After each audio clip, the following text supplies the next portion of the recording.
రీసెంట్గా కాంగ్రెస్ పార్టీ వాళ్ళు TRS social media ఎవరైతే ఉన్నారో సోషల్ మీడియాలో పనిచేసే అతను మాధవరావు గారి మీద దాడి అయితే జరిగింది. అసలు ఆ దాడికి సంబంధించిన అంశాలు ఏందో అతన్ని అడిగి తెలుసుకుందాం. సార్ నమస్తే.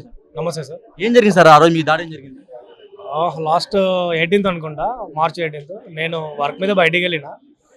కాంగ్రెస్ వాళ్ళు డైరెక్ట్ అటాక్ చేశారు. తర్వాత తెలిసింది ఏంటంటే ఎస్ఆర్ఎస్పి వాటర్ రావడం లేదు, సో దానికి సంబంధించి వీడియోలు చేయడం వల్ల వాళ్ళు అరుస్తూ నీకెందుకురా, వాటర్ రాకపోతే నీకెంది, రైతులు చచ్చిపోతే నీకెంది, నీకేమవుతుందిరా అంటూ నా పైన విచక్షణ రహితంగా దాడి చేశారు. ఒక 6 కుట్లు పడినాయి. సో చూసారు కదా, ఇక్కడ మన చెవి దగ్గర అయితే కుట్లు అయితే కనపడుతున్నాయి. దానికి కాంగ్రెస్ పార్టీ వాళ్ళు బీఆర్ఎస్ కార్యకర్తలపై దాడి చేశారు. సోషల్ మీడియా కన్వీనర్ అంటే ఇతను. చెప్పండి సార్. సో ఈ రకంగా ప్రశ్నించిన వారిపైన దాడులు చేస్తున్నారు. ఎవరైతే గట్టిగా మాట్లాడతారో వారిని అంతం చేయడానికి కాంగ్రెస్ పార్టీ పూనుకున్నారు. ఈరోజు చూస్తుంటే బీఆర్ఎస్ పార్టీలో మాట్లాడేటువంటి వ్యక్తులందరినీ ఏదో రకంగా ఇబ్బంది పెట్టే ప్రయత్నం చేస్తున్నారు. నేను అడుగుతున్న ఒకటే ప్రశ్న సూటిగా, నీళ్లు రావడం లేదని అడగడం తప్ప? అయ్యా పంటలు ఎండుతున్నాయి, అయ్యా మీ పుణ్యం ఉంటుంది, మీ కాళ్ళు పట్టుకుంటాం, మీ దండం పెడతామని చెప్పేసి రైతులు బాధపడుతుంటే వాళ్ళకి మద్దతుగా పోయి నీళ్ళు ఇవ్వండి అయ్యా అని అడగడం నేను చేసిన తప్ప.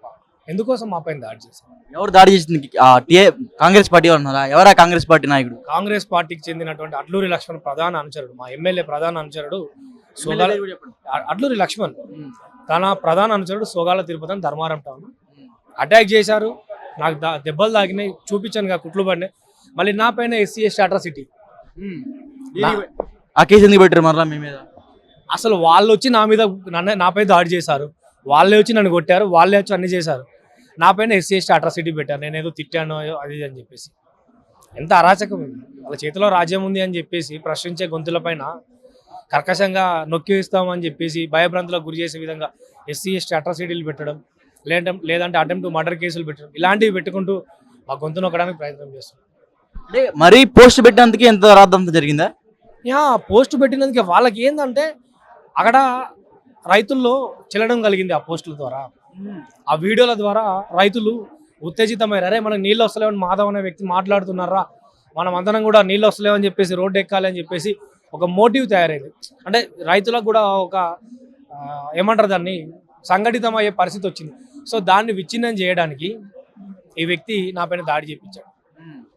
ఎంత కర్కశంగా అండి! 6 కింద పడేసి విచక్షణ. ఎంతమంది దాడి చేశారు మీ మీద? దాదాపు ఒక 6 నన్ను కొట్టడానికి 6. నా చుట్టూ వీడియోలు తీస్తుంటే అవి డిలీట్ చేయడానికి ఒక 10 మంది. వాళ్ళని కొట్టుకుంటూ వీడియోలు డిలీట్ చేయించారు. ఆడవాళ్ళని చూడాల, మగవాళ్ళని చూడాల, ఎవరని చూడాల, ఫుల్ మద్యం మత్తుల విపరీతంగా అసలు సినిమా స్టైల్లో కొట్టేశారు నన్ను. కానీ దేవుడి దయ వల్ల నేను ఇంకా ప్రజలకు సేవ చేయాల్సినటువంటి సమయం ఉన్నందున నేను బ్రతికి బయటపడ్డాను తప్ప, లేదంటే నేను చచ్చిపోయేవాడిని వాళ్ళు కొట్టిన దెబ్బలకు. దాదాపు 4 నుంచి 5 రోజులు హాస్పిటల్లో ఉండి డిశ్చార్జ్ అయ్యి మళ్ళీ వెంటనే ఫీల్డ్ మీదకి రావడం జరిగింది. ఎందుకంటే నాలాంటి గొంతుకు ఆగితే ప్రశ్నించే గొంతుకలు ఆగిపోతాయి. చాలామంది వాళ్ళు ఏమనుకుంటున్నారు అంటే భయపెడితే భయపడతారు, మాట్లాడకుండా ఉండిపోతారు అని వాళ్ళు అనుకుంటున్నారు.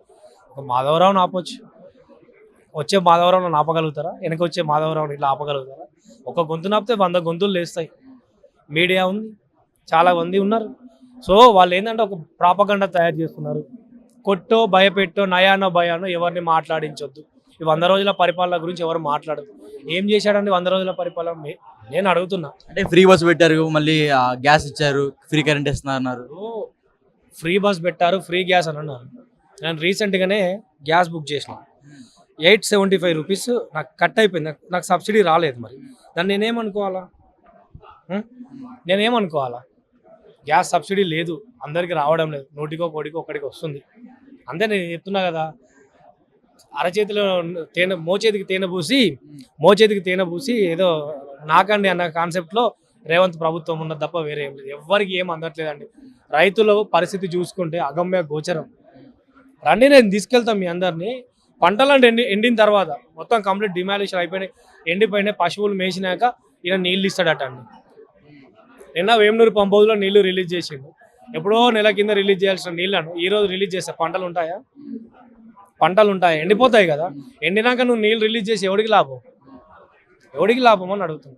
చెరల నీళ్లు పోయి చెరువు వెనుక పడ్డాకనట ఏదో సామెత ఉన్నట్టు పంటలన్నీ ఎండిపోయిన తర్వాతనట ఈయన నీళ్లు రిలీజ్ చేసి పంటల్ని కాపాడుతాడట. సోయి ఉందా ఏమన్నా? ఆకలైనప్పుడు అన్నం పెట్టాలా, ఆకలంతా చచ్చిపోయిన తర్వాత నేను అన్నం పెడతా, నీకు నీళ్లు పోతా, బిర్యానీ తిను అంటే ఎవడికి పడుతుంది? అది కాంగ్రెస్ ప్రభుత్వం పరిపాలన. అంటే మీ మీద దాడి జరిగిన తర్వాత మీరు వెళ్ళి పోలీస్ స్టేషన్ కంప్లైంట్ ఏమి ఇవ్వలేదా? ఇచ్చాను. ఇస్తే ఏం పెట్టాడు, సెక్షన్లు 324, 294B, 506 చేతులతో గీచుకున్నారు, రోడ్డుపై న్యూసెన్స్ చేశారు. మనకి చూపించలేదా? ఈ దాడి జరిగింది చూపించలేదు మీకు? రక్తం బట్టలతో వెళ్ళి చెప్తే, నేను చెప్పాను కదా నీకు, ఆయన అనుచరులు వదలరు, నిన్ను ఖచ్చితంగా కొడతారని చెప్పాను కదా నీకు అని చెప్పేసి ఎస్ఐ వాళ్ళ పంచన చేరి మాట్లాడితే సామాన్యుడికి న్యాయం ఏడ దొరుకుతుంది? ఎస్ఐ గారి పేరు? ఆయన పేరు ఏదో సత్యనారాయణ ఏదో ఉంది, ధర్మారం. ఒకటే చెప్తున్నా, ఈ దాడులు, ఈ చంపడాలు, కొట్లాట్ల ఇవేం పనికిరావు. ప్రజలకు మంచి చేయి, ఆటోమేటిక్గా నేను మళ్ళీ గెలిపిస్తారు కావచ్చు. కానీ నాలాంటి వ్యక్తులపైన, నాలాంటి వాళ్ళపైన దాడి చేపిస్తే నీకు వచ్చేది ఏమీ లేదు. మహా అయితే నేను ఒక 4 రోజులు హాస్పిటల్లో ఉంటా కావచ్చు, చలో నన్ను చంపేస్తే మా వాళ్ళు 4 రోజులు ఏడుస్తారు కావచ్చు, కానీ వచ్చేది ఏం లేదు. నన్ను చంపినా, మమ్మల్ని ఏం చేసినా కూడా ఖచ్చితంగా ప్రజల కోసం ప్రతిపక్షంగా ప్రశ్నిస్తూనే ఉంటాం. 10 ఏళ్ల కాలంలో ఒక్కనాడు పంట ఎండలేదయ్యా. 10 ఏళ్ల కాలంలో ఒక్కనాడు పంట ఎండలేని 100 రోజుల పరిపాలన 100 ఎకరాల భూములు ఎండినాయి. ఎవరి కోసం? నువ్వు ఎందుకోసం వచ్చినావు పరిపాలన? ఈరోజు మేడిగడ్డ నుంచి రోజు ఒక 10 అంటే మేడిగడ్డ నిర్మాణంలో కొన్ని లోపాలు అయితే జరిగాయంటే దాని గురించి వాళ్ళు బాగా కాంట్రవర్సీ చేస్తున్నారు. దానికి మీరే ఉంటారు? అవునండి, మేడిగడ్డ నిర్మాణంలో లోపాలు జరిగినాయి అన్నది వాస్తవం. ఆ పిల్లర్ కుంగడం వాస్తవం, అన్ని జరిగింది వాస్తవం. కానీ ఒకటి గుర్తుపెట్టుకోవాలా, ఆడ నీటిని ఎత్తిపోసుకునే సౌకర్యం ఉన్నది. కాపర్ డ్యామ్ కట్టి రోజు 5,000 నుంచి 10,000 క్యూసెక్ల నీళ్ళు కిందికి వెళ్ళిపోతున్నాయి. దీని వెనక బ్రాడ్ థింకింగ్ ఉంది, మీరు ఎవరు అర్థం చేసుకోవట్లా. అసలు మేడిగడ్డ అనే ప్రాజెక్టును లేకుండా చేస్తే ఆంధ్రాకు నీళ్లు తరలించుకోవచ్చు అనేది వాళ్ళ ప్లాన్. అలా ఉన్నాడు కదా రేవంత్ రెడ్డి గురువు చంద్రబాబు ప్లాన్ ఇది. ఇవాళ నువ్వు అంటే ఇక్కడ చంద్రబాబు అధికారంలో లేడు కదా, shadow CM of Telangana sir, మీకు అర్థమవుతుందా? ఆయన అక్కడుండి ఇక్కడ పరిపాలన చేస్తున్నాడు కంప్లీట్. రేవంత్ రెడ్డి అనే వ్యక్తి చంద్రబాబు కనుసన్నాల్లోనే పని చేస్తున్నాడు. గురు శిష్యుల బంధం సార్, ఏడా పోతుంది? ఎందుకు పోతుంది? ఈ విషయం కాంగ్రెస్ పార్టీ అగ్రనేతలకు తెలియదు అంటారా? అందరికీ తెలుసండి, బట్ ఏంటంటే వాళ్ళకి అధికారం ముఖ్యం. ఏదో రకంగా అధికారంలోకి రావాలి, అధికారంలోకి వచ్చి మేము నిలబడాలి. సరే, తర్వాత ఇతను ఉంటాడా, ఇతన్ని తీసేస్తారా అనే విషయం పక్కన పెడితే కాంగ్రెస్ పార్టీకి అధికారం ముఖ్యం. అధికారంలోకి వచ్చిర్రు, ఏదో సామెత ఉంది కదా, ఏదైతుంది ఏ గాడిద అయితుంది గమ్యం చేరడానికి అన్నట్టు వాళ్ళు ఒక వ్యక్తిని తీసుకొచ్చుకొని అధికారంలోకి వచ్చారు తప్ప ఏమీ లేదు. అంటే ఇప్పుడు మీలాంటి వారి మీద చాలా మంది దాడులు చేస్తున్నారు. అలాంటి దాడులు చేసే వారికి మీరేం చెప్తారు? నేను ఒకటే చెప్తా, 10 ఏళ్ల కాలంలో బీఆర్ఎస్ కార్యకర్తలు కాంగ్రెస్ కార్యకర్తల పైన కానీ బీజేపీ కార్యకర్తల పైన కానీ దాడులు చేయాలనుకుంటే ఈరోజు మీరు ఈ రకంగా తిరిగేవారు కాదు.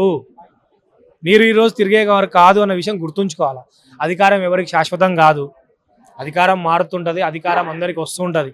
సో అధికారాన్ని మంచి చేయడానికి ఉపయోగించాలి తప్ప ఒక మరణ శాసనం రాయడానికి ఉపయోగించద్దు. ఇప్పటికైనా నేను ఒకటే చెప్తా, అందరం కలిసిమెలిసి ఉండాలా. రాజకీయాలు ఈ తెల్లంగా వేసుకున్నంత మట్టుకే ఉండాలా. ఆడికెళ్ళి బయటకు వచ్చినప్పుడు అన్నదమ్ములేక కలిసి ఉండాలి. పార్టీలు ఎవరికి అన్నం పెట్టవు. రాజకీయమే ఉండాలా, పార్టీల వరకే ఉండాలా. మళ్ళీ బయటకు వచ్చినప్పుడు అన్న తమ్ముడు అనే ఒక బంధంతో ఉండాలి తప్ప పార్టీలను చూసుకొని వాడు నా శత్రువు, వానికి ఇంకా నాకు మాటలు లేవు అని చెప్పేసి చంపుకొని గుద్దుకునే కాడికి వచ్చుడు అని అంటే పద్ధతి కాదు. వాళ్ళు ఆలోచన చేయాలా. థ్యాంక్ యూ అన్న. Thank you. సో చూసారు ఇక్కడ మన చెవి దగ్గర అయితే కుట్లు అయితే కనపడుతున్నాయి. దానికి కాంగ్రెస్ పార్టీ వాళ్ళు బీఆర్ఎస్ కార్యకర్తలపై దాడి చేశారు. సోషల్ మీడియా కన్వీనర్ అన్నారంట ఇతను. చెప్పండి సార్. సో ఈ రకంగా ప్రశ్నించిన వారిపైన దాడులు చేస్తున్నారు. ఎవరైతే గట్టిగా మాట్లాడతారో వారిని అంతం చేయడానికి కాంగ్రెస్ పార్టీ పూనుకుంది. ఈరోజు చూస్తుంటే బీఆర్ఎస్ పార్టీలో మాట్లాడేటువంటి వ్యక్తులు అందరినీ ఏదో రకంగా ఇబ్బంది పెట్టే ప్రయత్నం చేస్తున్నారు. నేను అడుగుతున్న ఒకటే ప్రశ్న సూటిగా, నీళ్లు రావడం లేదని అడగడం తప్ప? అయ్యా పంటలు ఎండుతున్నాయి అయ్యా, మీ పుణ్యం ఉంటుంది, మీ కాళ్ళు పట్టుకుంటాం, మీ దండం పెడతామని చెప్పేసి రైతులు బాధపడుతుంటే వాళ్ళకి మద్దతుగా పోయి నీళ్ళు ఇవ్వండి అయ్యా అని అడగడం నేను చేసిన తప్ప? ఎందుకోసం మా పైన దాడి చేశాను? ఎవరు దాడి చేసింది?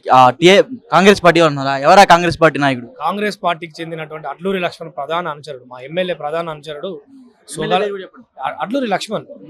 తన ప్రధాన అనుచరుడు సోగాల తిరుపతి అని ధర్మారం టౌన్ అటాక్ చేశారు. నాకు దెబ్బలు తాగినాయి, చూపించాను కుట్లు పడినాయి. మళ్ళీ నా పైన SC/ST అట్రాసిటీ ఆ కేసు ఎందుకు పెట్టారు మరలా మీ మీద? అసలు వాళ్ళు వచ్చి నాపై దాడి చేశారు, వాళ్ళే వచ్చి నన్ను కొట్టారు, వాళ్ళే వచ్చి అన్ని చేశారు. నా పైన ఎస్సీ ఎస్టీ అట్రాసిటీ పెట్టారు, నేను ఏదో తిట్టాను అది ఇది అని చెప్పేసి. ఎంత అరాచకం ఇది. వాళ్ళ చేతిలో రాజ్యం ఉంది అని చెప్పేసి ప్రశ్నించే గొంతుల పైన కర్కశంగా నొక్కి వేస్తామని చెప్పేసి భయభ్రాంతులకు గురి చేసే విధంగా ఎస్సీ ఎస్టీ అట్రాసిటీలు పెట్టడం, లేదంటే అటెంప్ట్ మర్డర్ కేసులు పెట్టడం, ఇలాంటివి పెట్టుకుంటూ మా గొంతు నొక్కడానికి ప్రయత్నం చేస్తున్నాం. అంటే మరీ పోస్ట్ పెట్టినందుకే ఎంత రాద్దంతా జరిగిందా? పోస్ట్ పెట్టినందుకే వాళ్ళకి ఏంటంటే అక్కడ రైతుల్లో చెల్లడం కలిగింది. ఆ పోస్టుల ద్వారా, ఆ వీడియోల ద్వారా రైతులు ఉత్తేజితమయ్యారు. అరే మనకు నీళ్ళు వస్తలేవని మాధవ్ అనే వ్యక్తి మాట్లాడుతున్నారా, మనం అందరం కూడా నీళ్ళు వస్తలేవని చెప్పేసి రోడ్డు ఎక్కాలి అని చెప్పేసి ఒక మోటివ్ తయారైంది. అంటే రైతులకు కూడా ఒక ఏమంటారు దాన్ని, సంఘటితం అయ్యే పరిస్థితి వచ్చింది. సో దాన్ని విచ్ఛిన్నం చేయడానికి ఈ వ్యక్తి నా పైన దాడి చేయించాడు. ఎంత కర్కశంగా అండి, 6 కింద పడేసి విచక్షణ. ఎంతమంది దాడి చేశారు మీ మీద? దరిదాపు ఒక 6 నన్ను కొట్టడానికి 6. నా చుట్టూ వీడియోలు తీస్తుంటే అవి డిలీట్ చేయడానికి ఒక 10 మంది. వాళ్ళని కొట్టుకుంటూ వీడియోలు డిలీట్ చేయించారు. ఆడవాళ్ళని చూడాల, మగవాళ్ళని చూడాల, ఎవరైనా చూడాల, ఫుల్ మద్యం మత్తుల విపరీతంగా అసలు సినిమా స్టైల్లో కొట్టేశారు నన్ను. కానీ దేవుడి దయ వల్ల నేను ఇంకా ప్రజలకు సేవ చేయాల్సినటువంటి సమయం ఉన్నందున నేను బ్రతికి బయటపడ్డాను తప్ప, లేదంటే నేను చచ్చిపోయేవాడిని వాళ్ళు కొట్టిన దెబ్బలకు. దాదాపు 4 నుంచి 5 రోజులు హాస్పిటల్లో ఉండి డిశ్చార్జ్ అయ్యి మళ్ళీ వెంటనే ఫీల్డ్ మీదకి రావడం జరిగింది. ఎందుకంటే నాలాంటి గొంతుకు ఆగితే ప్రశ్నించే గొంతుకలు ఆగిపోతాయి. చాలామంది